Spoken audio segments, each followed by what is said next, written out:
bokkeen tax na ci Yaatal Vision dal leen ak jàmm ci xibaar ñu dikk ak yéen ci la gën a fees ñu daal di koy door nag ki nga xamante ne bii moo di Cheikh Abdou Bara Dolly Mbacké moom Cheikh Abdou Bara Dolly nag daal di yëkkati ay kàddu ginnaaw bi nga xamante ne bii nag kii di Bassirou Diomaye Diakhar Faye nag daal day jël réew mi ba seeti kilifa diine yooyee nag mi ngi daal di jàpp nag ne kii di Bassirou Diomaye Diakhar Faye nag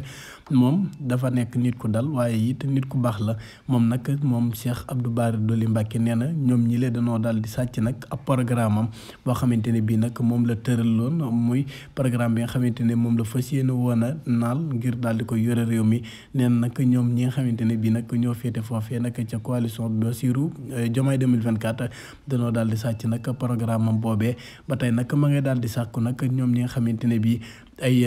ñoom la ñu fal ñu bees nag li leen fale woon nag ñu daal di cay taxaw bu baax a baax ma ngay daal di xamle nag di fas yéene indi ak xamee ca la nga xamante ne moo di gouvernement bu bees boobee Jean-Baptiste Tine ak ki nga xamante ne bii nag moo yor wàllum finance nee na ñoom ñëpp nag ay xaritam lan waaye mi ngi xamle nag ne kii di Bassirou Diomaye Faye moom ku dal la it te ku yaru la tey jàpp nañ ne nag ñoom ñi nga xamante ne bii fale nañ leen ni dinañ am nañ yaakaar ci ne dinañ ko liggéeyee réew mi te it nee na nan daal di nag fas yéene suubu nag ci li nga xamante ne bii moo di liggéey réew mi neen nag li nga xamante ne bii moo di ay tabax ak itali am na fi bu baax baax léegi nag li nga xamante ne bii moom lañ war a def mooy nag wàññi li nga xamante ne bii moo di dund bu seer bi Cheikh Abdou Bara Dolly moo xam lu mel noonee